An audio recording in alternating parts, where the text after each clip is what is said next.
For almost 2 decades, the Kardashians weren't just famous, they were the gold standard of clout chasing, controversy, and turning literally nothing into a billion-dollar empire. They mastered the art of staying relevant, whether it was through sex tapes, marketable relationships, or just pretending to have problems.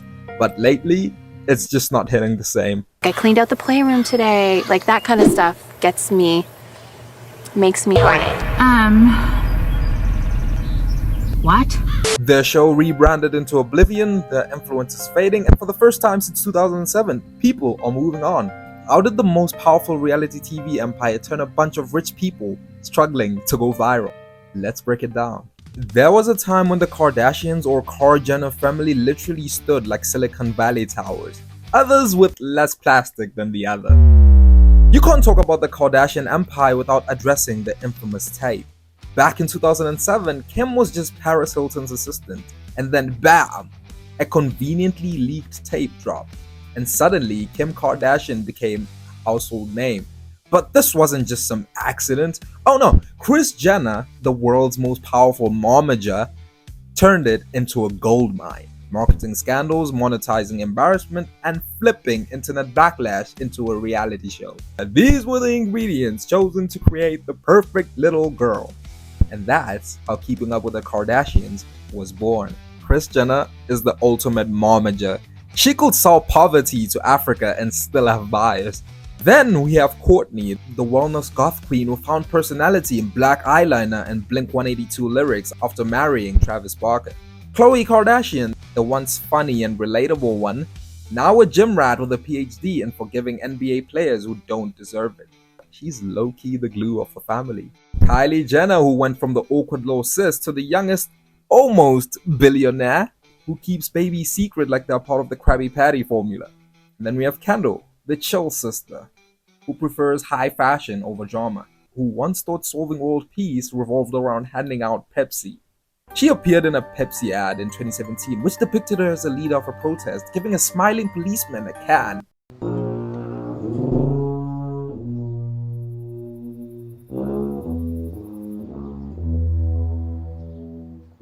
In the midst of actual Black Lives Matter movements. For the next decade, they perfected the formula. Create fake drama that doesn't matter, sell aesthetic and relatability to the masses, make the world obsessed with your lifestyle, and once they had everybody's attention, they monetized the hell out of it. From makeup to shapewear, the Kardashians made billions off that carefully curated image, which is a respectable grind because they were making money off their own plastic bags. But what happens when the illusion starts falling apart? It all started when the youngest spawn of the Kris Jenner dynasty decided to dip her toe into the already overcrowded pit of celebrity clothing lines. When Kylie Jenner, billionaire beauty mogul, reality TV royalty, and part-time mother of two, unveiled Kai clothing in October 2023, the internet greeted it with a collective shrug. This is the same Kylie Jenner that's used to making headlines. In fact, she breeds headlines. With her Instagram follower creeping toward an astronomical 400 million, she's got more digital disciples than the United States has citizens. But why the sudden demise? For years, the Kardashians were masters of PR, but then they started getting lazy. Kim Kardashian, a billionaire who grew up in Beverly Hills, really woke up one day and told the world, "If you're broke, it's because you're not working hard. Like, get up on your ass and start working." Get your ass up and work. It seems like nobody wants to work these days. Ma'am, you were born in a mansion.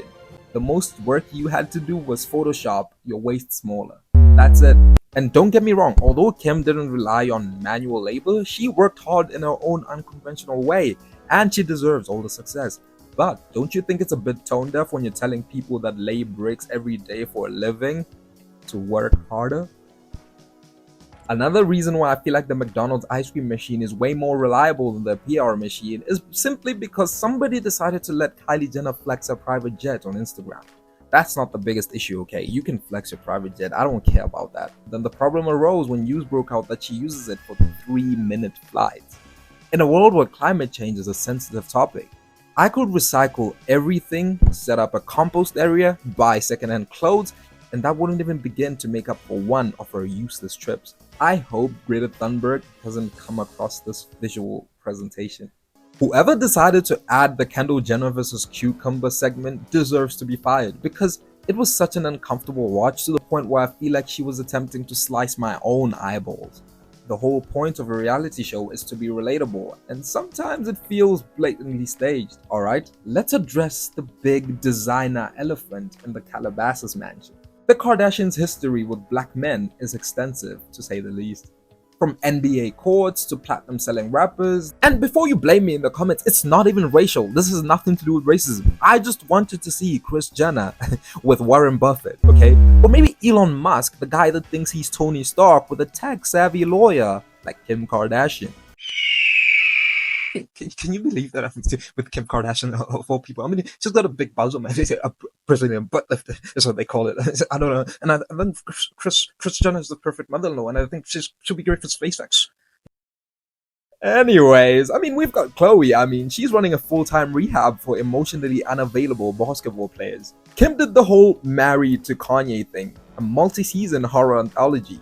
Kylie and Travis were on again, off again. More times than a light switch. Up like a light, like a light, like a light, slap through the fly. And let's not forget Kris and Corey, who's somehow still hanging on like a DLC character that nobody asked for. It's like they keep ordering from the same menu, ignoring the fact that it always gives them food poisoning. Is it the men or the Jenner curse?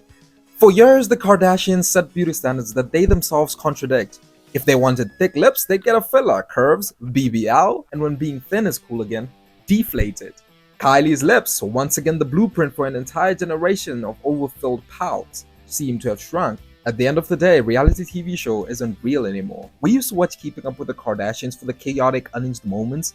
Now the new Hulu show is just them sitting in aesthetic mansions, forcing fake fights, and trying to make us care about their rich people problems. Like, I don't care if Kourtney stole Kim's Dolce & Gabbana campaign, okay? I care about seeing Ye's random appearances. In fact, I miss the old Keeping Up just as much as I miss the old Kanye. But he changed like a thief in the night. I wonder why. Because I'm evil. Look, I've been keeping up since I was 10. Yes, including the spin-offs. Yes, even Robin China. RIP to that mess. But this new Hulu show titled The Kardashians, unwatchable. Every episode feels like a half-hearted press conference mixed with 3-hour-long ads for whatever overpriced lip kit or shapewear they're trying to sell you.